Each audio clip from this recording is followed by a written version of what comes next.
ఇవి రెండు soil sir. ఇదొక భూమి, ఇదొక భూమి అనుకుంటా. రెండు రకాల భూములలో ఒక ఫార్మరు మన ఆక్వా జెల్ అనేది ఇట్లుంటుంది.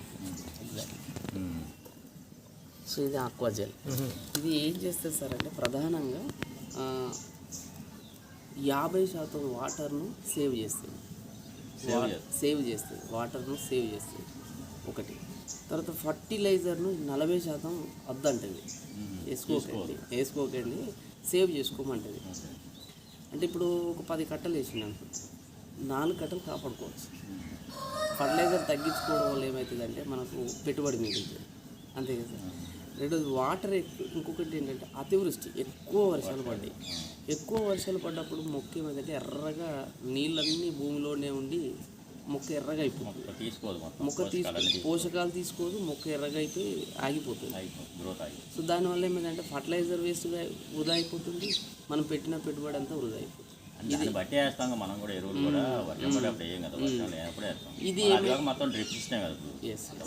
ఇదేం చేస్తుంది సార్ అంటే ఆక్వా జెల్ అనేది ఎక్కువ నీరు ఉన్నది అనుకోండి భూమిలో, ఆ నీరును అవసరం ఉన్నంత ఉంచుకొని మిగతాది డెప్త్కి తీసుకెళ్తుంది, మొత్తం లోపలికి తీసుకెళ్ళి మొక్క ఏదైతే ఎయిర్ వ్యవస్థ ఉంటుందో ఆ ఎయిర్ వ్యవస్థ ఉన్న కాడ వాటర్ మొక్కకి ఎంత కంటెంట్ అవసరమో అంతే ఉంచుతుంది. దీని యొక్క ప్రత్యేకత అదే. సో ఎలా అనేది మనం ఒకసారి చూద్దాం. నేనేం చేస్తున్నాను సార్ అంటే కొంత లిక్విడ్ను ఈ యొక్క ఆక్వా జెల్ను నేను ఈ భూమిలో వేసిన పర్లేదు. ఇప్పుడు మనం ఏం చేస్తాం సార్ అంటే దమ్ము చేసేటప్పుడు భూమిలో కలిసిపోతుంది. అంటే దీంట్లో మామూలుగా గడ్డి మురగటానికి సూపర్ వేస్తున్నాం, సూపర్ వాడతాం, ఏం కాదు కదా. ఏం కాదు, మీరు ఏదైనా దీంతో కలుపుకోవచ్చు. ఫర్టిలైజర్ కలుపుకోవచ్చు, సూపర్లో కలుపుకోవచ్చు, ఇసుకలో కలిపి చల్లుకుని. గడ్డి ఉంది కాబట్టి సూపర్ వేసి దమ్ము చేస్తాం. చేసిన తర్వాత వారం రోజుల దాకా దాంట్లో విత్తనం వేయం, వారం రోజుల తర్వాత ఏంటంటే అన్వాంటెడ్ అనేది కంపోస్ట్ అయిపోతుంది. దానివల్ల సూపర్ వల్ల ఏమవుతుందంటే అన్వాంటెడ్ మనకు ఉపయోగం లేదంటే దంటు కానీ ఈ గడ్డి జాతులు అన్నీ మురిగిపోయి ఒక ఫర్టిలైజర్గా తయారవుతుంది. అదే మనకు ఒక రకంగా డిఏపి వేసినట్టు 3 కట్టలు వేసేసి తర్వాత సో ఇప్పుడు ఏం చేద్దాం సార్ అంటే ఇతను వాడలేదు, ఇతను వాడింది, ఓకేనా సార్. ఈ వాడినటువంటి దానికి దీనికి వాటర్ వచ్చింది, అతివృష్టి అయింది అనుకుందాం మనం అన్నట్టు. మీరు అంటారు కదా ఎక్కువ వర్షం వచ్చింది,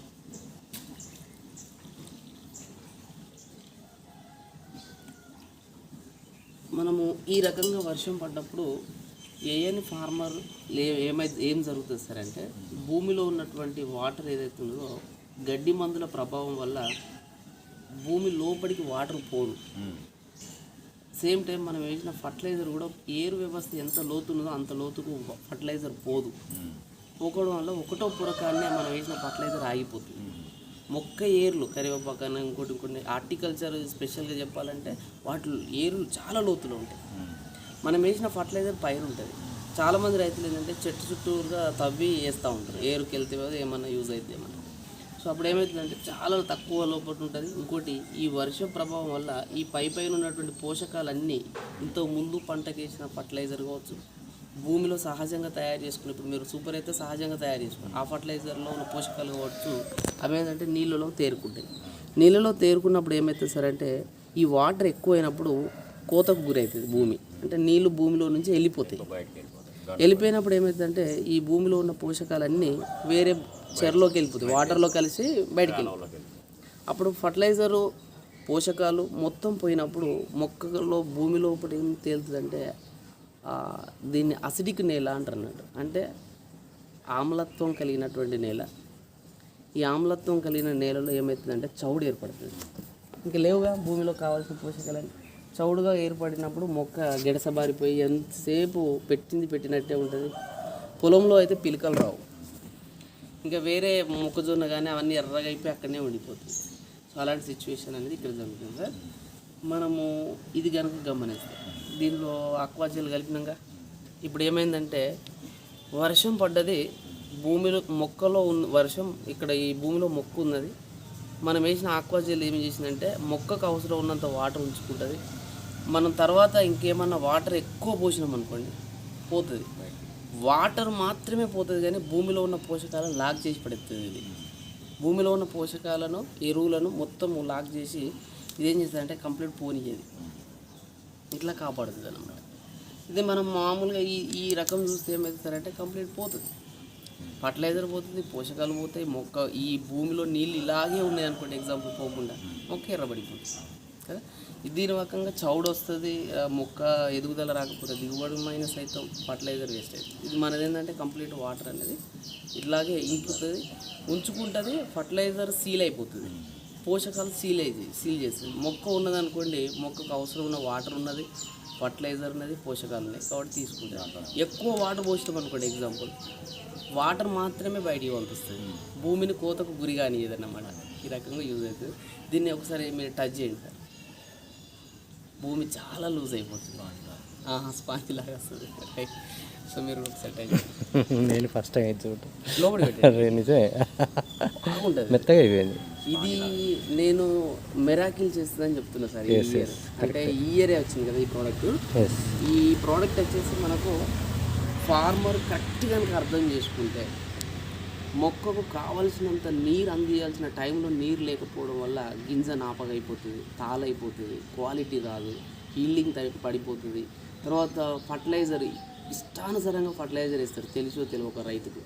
సో ఆ ఫర్టిలైజర్ని కాపాడుకోమంటుంది. ఎక్కువసార్లు వేయకండి, ఫర్టిలైజర్ తగ్గించుకోండి. ఇది వేసేటప్పుడు 50 కిలోలు ఎకరానికి వేస్తే 35 కిలోలే వేయండి. 15 కేజీల ఎరువును కాపాడుకోండి. ఆ 15 కేజీల ఎరువు నెక్స్ట్ కొత్త భూమికి వేసుకోవచ్చు కదా. సో ఆ 15కి ఇంకో 15 కలిపితే ఇంకో ఎకరానికి వేసుకోవచ్చు. అప్పుడు ఈ రకంగా దీనికి పెట్టే రేట్ ఎంత అవుతుంది సార్ అంటే, జస్ట్ ఎంఆర్పి 1750 ఉంది, మనకు వచ్చేసి డిస్ట్రిబ్యూటర్ రేటుకి 1650 రూపాయలు ఉంది.